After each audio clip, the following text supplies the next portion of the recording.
Hello, everybody. Welcome back to the Duel Screens Cross-Play Podcast. I'm one of your hosts, Stephen Fontana, and with me, as always, now he's below me, he's Andy Esimakis. How are you, Andy? See. Oh, my mind went to a really bad place when you said, I'm below you. Yes. It's the way you said it. It's the double entendre, Andy. That's the way you said That's it, Stephen. I am doing great. I am high energy tonight, seeing our boy, Kory playing the Call of Duty Warzone. Yes. Oh, my God. Now, ladies and gentlemen, if you don't know what the hell you're looking at right now, if you're watching the show on YouTube, we are not streaming this from Duel Screen Streams. We're streaming this from twitch.tv/Batchild. And why is that? That is because our channel, for the last 75 hours, which we're about to approach, has been taken over by our friend Kory, who is going after world records for video game lengths, playing whatever. He already has beaten one record for most time playing a battle royale and is going for more records as we speak. So right now, he has taken over, a full takeover of the channel. He is falling apart. His face is droopy. His hair looks like it weighs 30 pounds. He's doing it. He's doing it, Andy. He really is. And I'm just shocked to my core because, you know, I have goals. I say I want to do things and I'm always like, I too have goals. But this man has conviction and he's actually fucking doing it. And it's a little inspiring, to the least.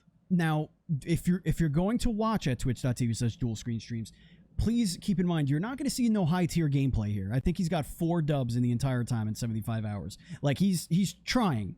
But let me tell you, his determination to at least play every round as best he could is fantastic. Because he's not just walking around letting himself get killed, you know? Like, he's doing the thing, and he's following all the rules for Guinness, and we're very proud of him. But, folks, if you're new here, what you're watching is the Duel Screens Crossplay Podcast, the internet's #1 gaming news show starring 2 people you've never heard of, probably. The show posts each and every Tuesday or Wednesday or Thursday or whenever we can record it. Special case, Kory's doing this on our channel, so we had to wait a day. On your favorite podcast service of choice, and then later as a video on demand on youtube.com/Duel Screens TV. If you want to support us, it's very easy. Tell your friends about the show. Come and drop a like, drop a share, as it were, a comment if you have time. But also, you could support us on Patreon by going to patreon.com/NDS podcast, just like our 3 Patreon producers, Colton the Apprentice, Nestler, Vegas Girl on Fire, and FNH Paul. We cannot continue to grow without all of your support, so please, we appreciate you even just checking out the Patreon and supporting us for as little as $1. Now, Andy, it is now time to get all up inside, just all up in there, inside the adventures in gaming. Andy, what have you been playing? I've been playing a little gem of a game called Boyfriend Dungeon. Boyfriend Dungeon, yep. I downloaded it. It's on my to-do list. I have one complaint about this game. Yes. Stephen. Yes. It's very well written. Yes. It's funny. Yes. The dungeon crawling is a little surface level. It's not too deep, but it's just deep enough where it's okay. You put some thought into that. Okay. Now, for those who don't know, it's a game where you date swords that turn into people. Yep. And dates are going into a dungeon and fighting monsters. Right. Those are the dates. There's a character in the game by the name of Eric. Okay. Who you meet fairly early on, and I was like, "Oh, this guy's actually kind of cute. I'm gonna romance him. 100%. I'm gonna totally romance this guy. He runs a weapon shop. Okay, interesting. So I was very nice to him, and then as he speaks to you and you learn more about him, he comes off a little Nazi-ish. He keeps talking about weapons being pure, and he doesn't date like half weapon, half people. Right. Sure. And eventually he ends up becoming obsessed with you and he ends up stalking you. Oh, okay. Spoilers now. And look out. Right. So well, it's not a huge deal. It's obviously stalking you from the get-go. But I'm like, why won't this game let me bang the Nazi? Because it gives you options to like Okay. to have a good answer. Like, okay, the romantic answer, the like indifferent answer, then the dismissive, like, Right. I don't want to talk to you. And the game was really trying to push you to not be able to date him. And I was like, I want to have like a softer answer so I cannot piss him off. Right. I was to see how far I could take it. Uh-huh. But it wasn't meant to be.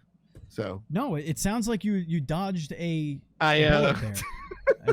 That's what it sounds I was like. trying to push the game because I'm pretty sure it paints him in such a way where you don't want to act like you like being around him because he's such a scumbag. Right. But I was like, I want to date the scumbag to see what kind of options come up. Will I get yelled at by people? Right. But I couldn't do it. You I was alienating people. I was a little upset about that. Right. Yeah. No, I get it. I get it. I totally get it. It makes sense. You know, I am also having a very deep relationship with some weapons, Andy. Oh, in what game, Steve? I'm playing Dark Cloud. And I know I mentioned this last week. Yes. But I've been playing it, and I got my second character now, and I'm starting to really remember how the game plays. And I gotta be honest, man, love the game. I'm so happy that I'm playing this game, getting trophies for it, for a game that I played when I was like a teenager. Very exciting stuff. Very exciting stuff. I love Dark Cloud, and this game there needs to be a sequel. There needs to be a Dark Cloud 3. I need it in my life. I need it in my soul. It needs to happen. And that's really all it comes down to. I just need it. I need it in me. I need it inside me. I also played something brand new to me. I've never played it before, although I interviewed the developers 6 times. But you haven't, though, is the funny part. Well, yeah, I you have not been in a single interview. No, I have. I sat with them. I sat in on them live one time. PAX. Yes. So, and I was on one video or audio. One audio. Yes.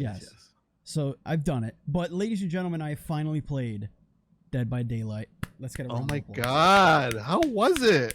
Give me all of the feedback, all of the first impressions. I had my co-streamathon, which continues tonight with Missed Enough, friend of the show, with Beth, Lady Macbeth, on Twitch on Monday, and I was like, you know what? That's her favorite game to play to stream. So it's like, let's do it. I'll get in there for the first time, and I could see where it's addictive.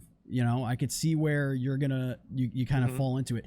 Very similar gameplay to Friday the 13th, but I think that all the different powers and additives that you can get for your character, the cards, the modifiers, all this stuff, I think all of that is really cool, and I'm going to continue playing it. I'm going to try and make it a weekly, if not maybe bi-weekly, or just like get a crew together, because we did custom games for me to get used to the game. Survived on my first run. What up?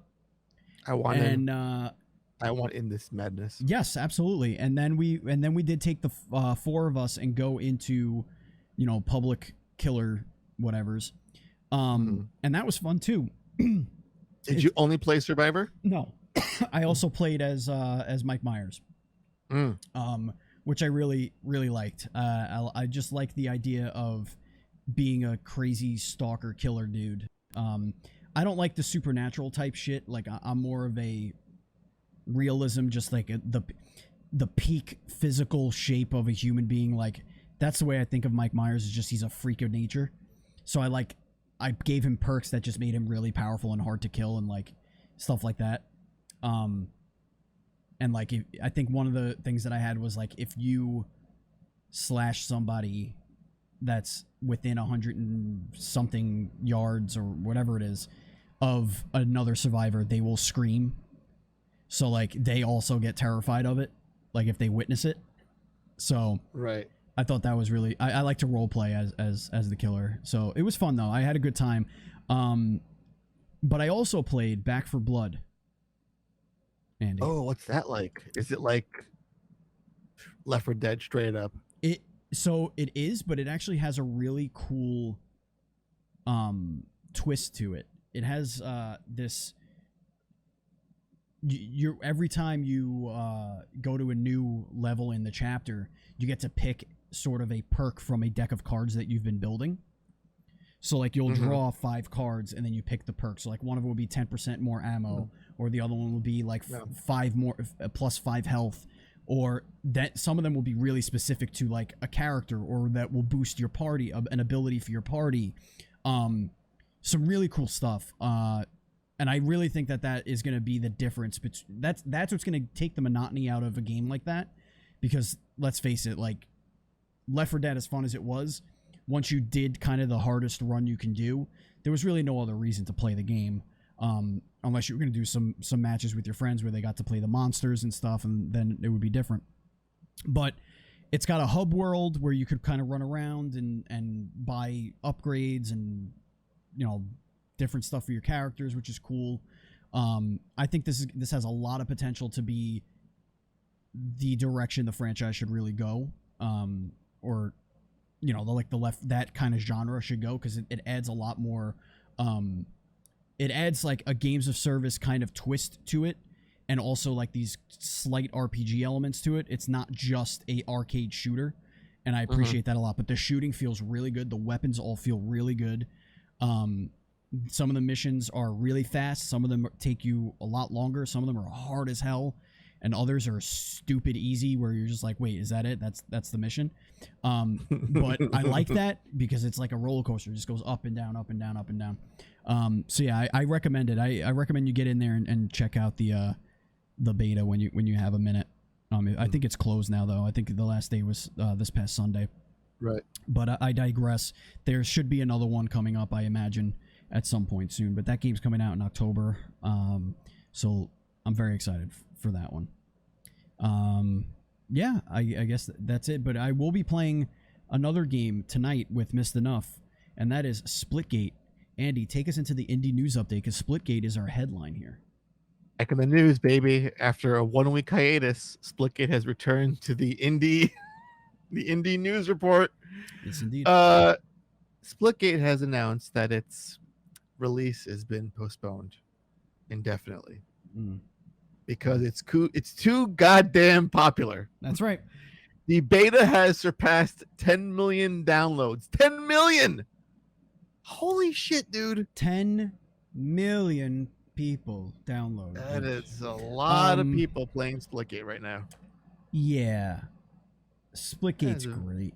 But yeah, they delayed it because they're taking the feedback to heart. They really want to make the changes that they're seeing the most requested, and they really want to put out a polished, as best they can, finished product, which is fine. I mean, if this is all I get is this beta, you know, or this free to, you know, whatever, it is a beta. It says beta on the bottom, but it's like, it's basically just a free to play game. I mean, they have cosmetics you can buy. It's basically it's a fully functional game at this point. If this is what it is forever, I'm happy. Like, I don't need anything else from this game. The game is so much fun. Yeah, I mean, it's doing well enough with how it is. So yeah, you don't gotta change it. I do want. It ain't broke, don't fix it. I want slides though. I want to be able to power slide. Just slide down. You know what I mean? That is something that I want. We have another new little news update here, Andy. Oh, yeah. For indie news. Why don't you take us into that? This is a little game called Flynn, Son of Crimson. It is a action platform Metroidvania style game. Some really sweet pixel Say that art, 3 times fast. I know. It was a game I backed on Kickstarter in 2017. And lo and behold, now 4 years later, it's coming out on September 15th. So yeah, which it's a good one. Honestly, like, that's about right. 4 years is about right. Yeah. You know, making a cool video game. Yeah, about 4 years. I just love how I hear about these things through like the news and not through the Kickstarter emails, because I have so many at this point. I ignore most of them. Yeah. I'm like, oh yeah, I backed that game like 1,000 years ago. Cool. Yeah. Oh, it's coming out. Oh, cool. So I get a free copy because I backed it, but which platform did I back it for? Oh yeah, that's the best, is when you're like, yeah. The two things on Kickstarter, that's the best. When a package just shows up in your mail and you're like, what is this? And why is it from Germany or wherever the hell they ship these things from sometimes? And you're like, oh, right, I backed that board game 4 years ago. And then the video game where they're like, hey, you didn't answer our survey back in 2017. What platform do you want this on? You're like, I guess PlayStation? Like, It's I like, don't know. did I pick the Wii U? Is that still available? Was that what I did? Oh man, that's is that what I terrible. did? Yeah. But to go back to Dead by Daylight, Andy, it's time to get into the Dual Screens report, because there are a couple of things here that we should get right into. Andy, take us into this story. It's like good news, bad news. Good idea, bad idea. Something really good is happening, and then Mhm. something bad for a reason I can't really understand. I'll explain it to you. Also dullard. happening. I'll explain it. Don't worry. All right, so good news first. Yes. One of my favorite horror franchises, Hellraiser, is coming to Dead by Daylight. Yes, Hellraiser's pretty dope. Chapter 21 was teased, and it is indeed Pinhead. Oh boy. Now, this was something that was alluded to in an interview. I think it was the one I was on, actually. Yeah. Yeah. They're always teasing shit, those sneaky devils at fucking behavior. Yeah. Such chill guys. I hate them so much for that. Indeed. Being so goddamn chill. So Hellraiser, cool. Amazing series. Oh, you want to hear a funny story about Hellraiser, Steven, before we go into the bad news part of this segment? Yeah. The rights to Hellraiser, the movie franchise, were set to expire by a studio. I forget who owned it, but someone owned it. It's probably Miramax. And I'm sure you know how that shit works. If you don't make a movie in like 10 years, right, you have to like either forfeit the rights, or they go like to some other person, I guess, who I don't know. I'm trying. Yeah, exactly. It becomes public domain. I don't know how that works. So the owner to the Hellraiser IP, right, to the movie rights, made a movie in a day just to hold on to the rights to Hellraiser. Okay. It is the most god-awful film. I imagine. It was never meant to be released, but it was. And holy shit. Oh no. But that means it's canon. It is. Oh, good. It really truly is, but it's, if you have some time, watch it. Is it a full feature film? It's like an hour and a half long. What? How did they did in someone's house like over a weekend with the cheapest looking special effects you could possibly imagine. Yeah, I mean, I guess, sure. And like the most bare bones story. It's like, oh, Pinhead's back, he's bringing demons with him. Oh no, what are your sins? Yeah. So it's just so bad, but not as bad as the bad news of the story. And that is that the Stranger Things content, which rocked Dead by Daylight, I believe about 2 years ago, a year and a half, if I'm not mistaken, is going away on November 17th. Now, there's an asterisk here, Andy. You can't buy it anymore. Right. The characters that you bought already, the skins you bought already, they stay. You'll play with them. They're renaming some of the perks or whatever the hell they're called to be more generic, but still do the same thing. But the level will be going away. The Hawkins lab, I believe it is, will be going away. Or, you know, I imagine it. I find it hard. This is what I think is going to happen, Andy. Stranger Things Pack 2. Yes, because there's a season 4 coming out. Season 4 is coming out this year. Now, yeah. Listen, at the very least, they could have been like, "Hey, this is going to go away in November, so buy it now while you can." But it is actually on sale for half off, so right. They're not all about like. It's not all bad news, Andy. No, it's not all bad news. Half off. Right. They're not pulling a Nintendo here, you know. And I really doubt that this particular DLC had a hard time selling because it's such a huge thing. Yeah. The map was not something you had to buy. Just to be clear, that was something that was part of the update that you got, you know, for free. Basically, it was just a simple game content update. So it's not all, you know, boo-hoos and cries and tears. You know what else isn't good? All cries and boo tears. Biomutant has sold 1 million copies. Oh my god, that must make us really happy. We love that game, don't we? I do. I beat it. It's done. I know. A game you beat sold 1 million copies. How does it feel? It feels great. It feels great to be a part of the million. Do you love my... Do I love your what? I wrote it in the doc. Biomutant sells good. Yeah. They made their money back in a week, which is great. Yeah. That is really good. which means they are, and they're still patching it, and some of these new patch dates, updates are actually really, really good. They were from June, and I think I definitely beat it after that, and they make the game way, way better. So something you might be interested in. I don't know if you had issues with like getting a lot of the same items. They fixed that basically in that patch in June. Load times are really, really good now. They fixed the lock on. There's a couple of things. So they did a good job. If you're on the fence about this game, just download this podcast or go to youtube.com/Duel Screens TV and hear Steven sing its praises for the last, I think, 4 episodes. It's about a month, yeah. Opening segment, because we're all about that game. It's a good game. A lot of fun. Good game. A lot of fun. Good game. Andy, speaking of fun, you know what's fun? Rumors. Oh God, we got a lot of rumors in this episode. I hate it. There's some PS5 PS5 rumors. There's some Xbox rumors. So let's tackle a swath of PlayStation rumors all at once. Rumors, folks. Here we go. All at once. So there is apparently a Twisted Metal revival coming in 2023. And we're not going to talk about its creator, David Jaffe, being all like, if it's true, I'd be really, really hurt about this because no one asked me to be involved in this reboot. Your recent track record.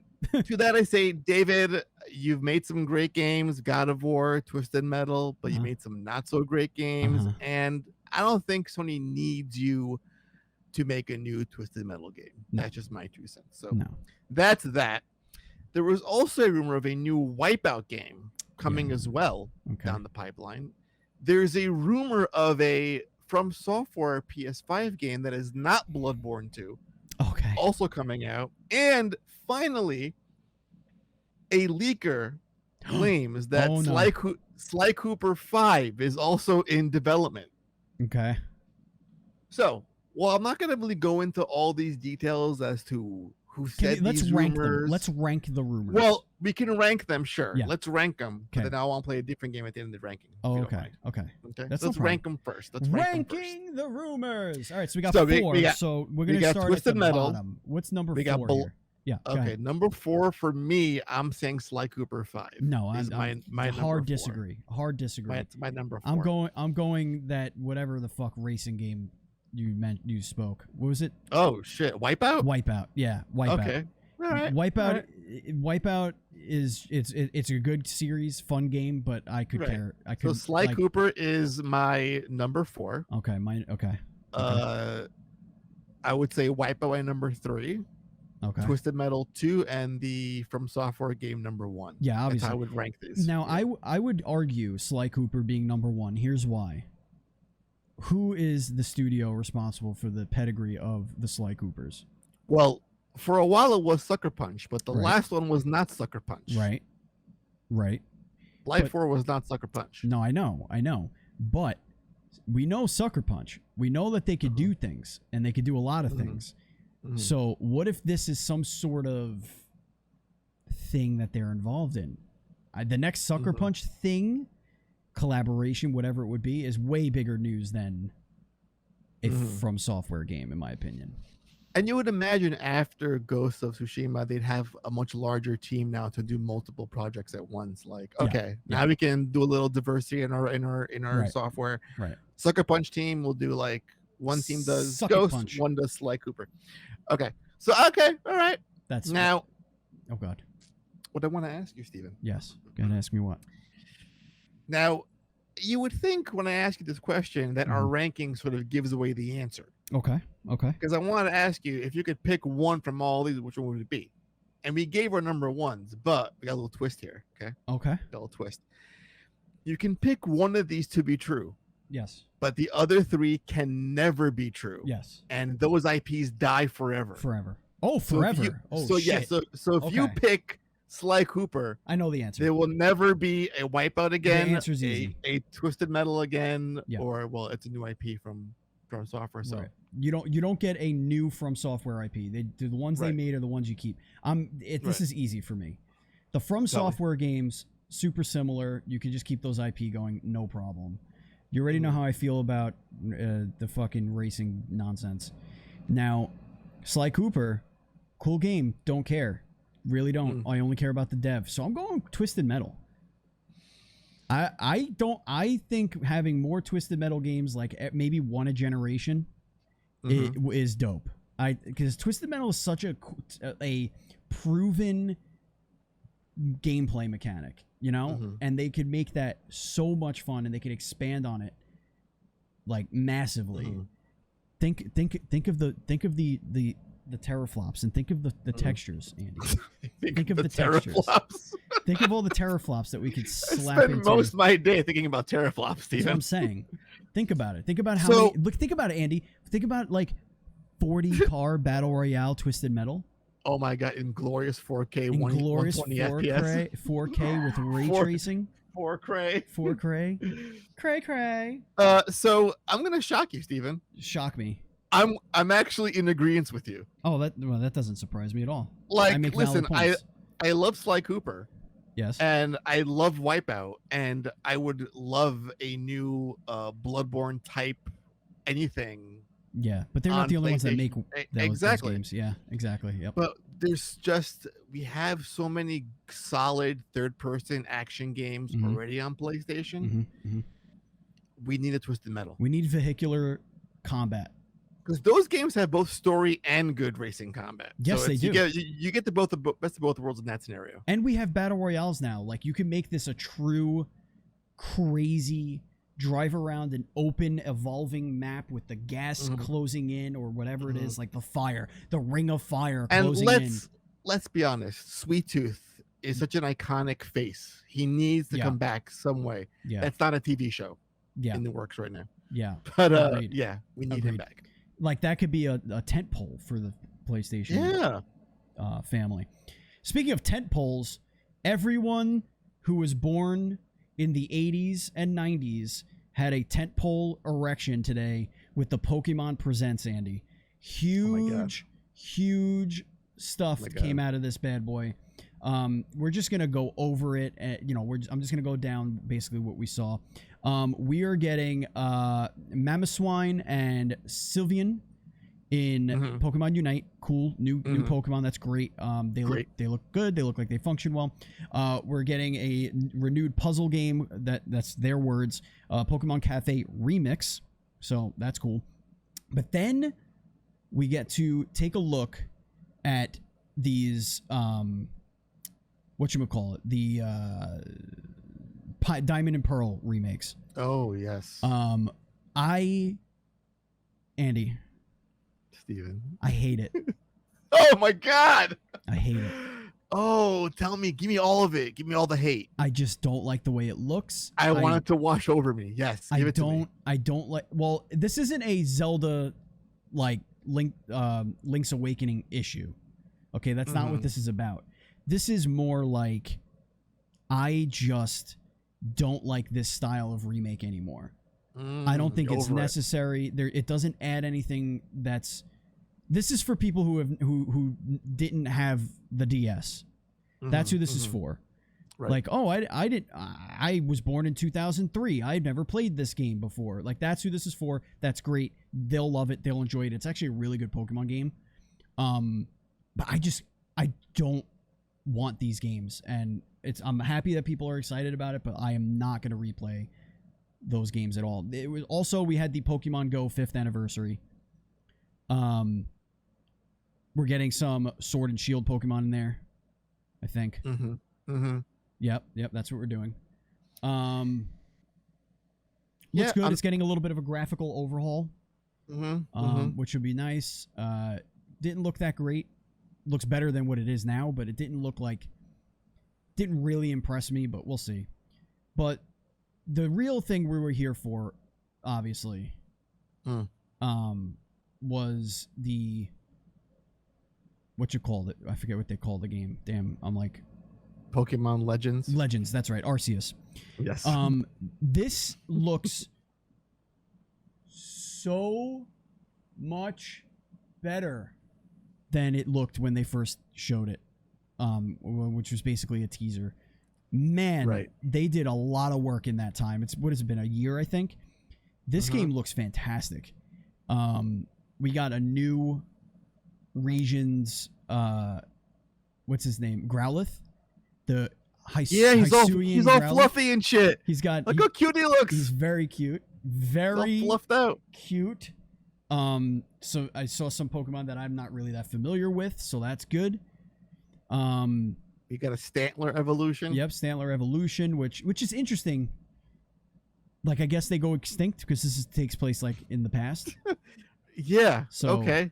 Maybe some things like maybe this will be about Pokemon extinction, like a mass extinction event. Wouldn't we have known about the evolution if it was around back then, or the fluffy Growlithe? Right. Yeah. Well, the fluffy Growlithe we would probably have like a breed of somewhere. Or is it just like region specific? Like, these are only here and nowhere else. Right. So that's what I'm saying. Yeah, absolutely. Right. But like Arceus is the show stealer for me. Game looks really good. That is the Pokemon game that I cannot wait for. I want to see how they approach the Pokemon franchise, not just differently in its gameplay elements, but also in their storytelling elements. But I want to know how this is going to change not just the lore, but the history of Pokemon going forward. Is this going to be where Pokemon is going to live? Is this going to be the new Pokemon for the next generation that's going to grow up and have these games? Or are we still going to get those isometric, mainline Pokemon games? Kind of things. I don't know. Yeah, I mean, for me, like, I'm all about this game because it's a very different kind of Pokemon game. It's not your traditional Pokemon.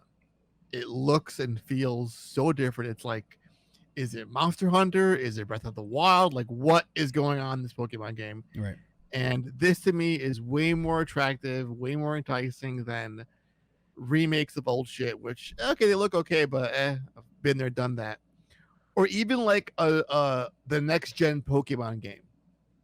I think even that, to me, having not even seen it yet, is already boring compared to what this game looks like. Because it looks like a lot of fun to play. It's different. It's actually trying to innovate and using your IP for more than the same old shit. Right. Over and over again. Right. Yeah. And I want to see how it plays on the formula of, catch, train, battle, like that kind of thing. I want to see. Right. I would also like to see how it explains how the world of Pokemon became the way it is. Like, I hope it doesn't. I kind of do hope and don't hope that we get a sort of end to this world in this game. Like, do I want it to get to the point where it's the end of the Pokemon, or like the beginning of the Pokemon as we know it? Is that how I want this game to end? Or do I want it to end where it's a cliffhanger, like this world is still shutting down? Right. It's all Hang on a second. My recording just shut down. Are we still live?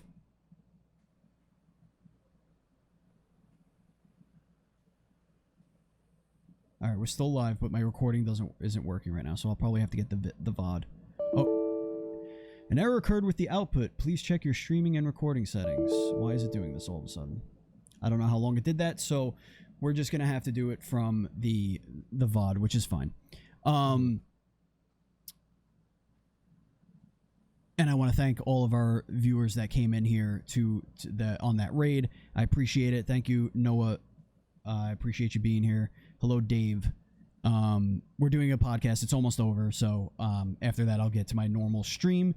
But for those of you that are listening to this podcast or watching this on youtube.com/Duel Screens TV, this is a show. We're in the middle of it. So yeah, I hope that Pokemon, this world of Pokemon, I hope that I kind of hope that it could continue, but also leave hints of like, oh, that's why it's like XYZ in this Pokemon, in like the newer Pokemon games, or like in the modern Pokemon world as we know, and all that stuff. So exciting. All right, Andy, hit us up with our last story here. All right, more rumors, but this is more of a leak, and I think it has more substance and truth to it than the other ones you saw before. There is maybe a new Quake Coming soon. Steven. Okay. A A Quake leak suggests a revitalized edition of the classic FPS to be announced at QuakeCon. This comes from IGN.com. The original upload of this year's QuakeCon schedule appears to suggest that a revitalized edition of id Software's classic FPS Quake could be announced at the convention this month. Were you a fan of Quake, Steven? Are you a big Quake boy growing up? Did you dive into those games? No, but I do have a question. Sure. When QuakeCon happens, will enough time have had passed before there is the inevitable don't have this now because of the earthquake that has occurred and has killed like 2,000 people? Nah, I don't think so. I don't know. I don't think there's that. I don't know. They would let that stop them from releasing a Quake game. It's only about earthquakes. It's about, Oh, I know. But I know in my solar plexus that there is a Kotaku article being drafted right now about this. About it being insensitive to release a Quake game. This is not the time to have QuakeCon. Oh, stop it. With a link at the bottom to like raise money for the people of Haiti. Stop it. Listen, I agree. Like, yeah, it's horrible. It's a horrible thing, that a tragedy like that. I don't remember a lot of earthquakes in my day. Like, I don't, they're just not fresh in my mind, but that was like pretty devastating shit. But yeah, I digress. Quake, I love that style of game. Like, I really do. But Quake and Quake Unreal Tournament, like all those games, they were PC. I was never PC, I was always console. Right. It's one of the few games I had on PC growing up was Quake, and I'm wondering what they'll do with it now. If it's gonna be like a straight up like, hey, we'll remaster something, we'll re-release something. Is it gonna be a whole is it a remake of some kind? But it's overdue in general for a new Quake game.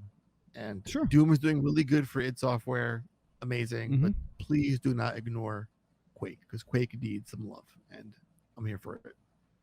All the way. Hells to the yeah. Andy, we have a couple of items here in the hype zone, and one of them I just want to start by saying I bought it. Me too. So, ladies and gentlemen, Cyberpunk 2077 is now available for $10 physical, and you get a free steelbook for the game at Best Buy, and you could do it to pick up or, well, it was available. It might not be available. It was a one-day sale, I'm being told in the chat. Okay, it's gone. It's out. I bought it. It's waiting for me to pick up. I will pick it up tomorrow, probably. On Sunday. Or Friday. I can pick that up with its glorious steel case and all of its $10. Andy, I don't want to talk about this next one. How about this, Steven? I can mention this one thing, and I won't mention it again for a really, really, really long time. Okay. Because that is like where I am with this information right now. Okay. Go ahead. Yes, go ahead. Okay. So, this stupid abandoned game. Hype Zone! This is so Hype Zone. Imagine, Steven, promising people a hype-worthy reveal or a teaser of your game and showing a little teaser on Twitter that lasts all of 3 seconds and saying, are you ready for more of this? Because it's coming. Then when your shit's about to go live, it breaks on you. And everyone's like, ever functional, but okay. And everyone's like, what's going on with this? What's happening? Then 3 days go by and you're like, hey guys, the patch is live. Check it out now for the real shit. You turn your PS5 on and you download nearly 6 gigs of data to your PS5, which, let's be honest here, you download a few games. That 5 gigs is actually pretty valuable. So yes, you can't waste the space on your PS5. You get the 5 gigs. App is updated. You fucking hit the X button to launch it, and you go into a teaser of this game called Abandoned, and it's just the same goddamn footage you saw 3 days ago, but with some license-free music in the background. This is peak marketing. These guys know what they're doing. No. I am wait. I'm still in hype zone mode. All right. This is utter genius. This is absolutely a Kojima troll, 100%. Okay. I buy it. Uh-huh. This is also, it is not only Silent Hill, but it is also Metal Gear. And now to break out of this bullshit, this will be the last time I talk about this game for a very long time. Or these people, unless they show a gameplay of some kind. Because it's been too much on my mind. I want a statement from Sony. It's been a lot of fun. I love people on Twitter saying shit like, "You're gonna ruin Sony's reputation if you don't say what this game is." It's like, come on, really? That's what's gonna happen now.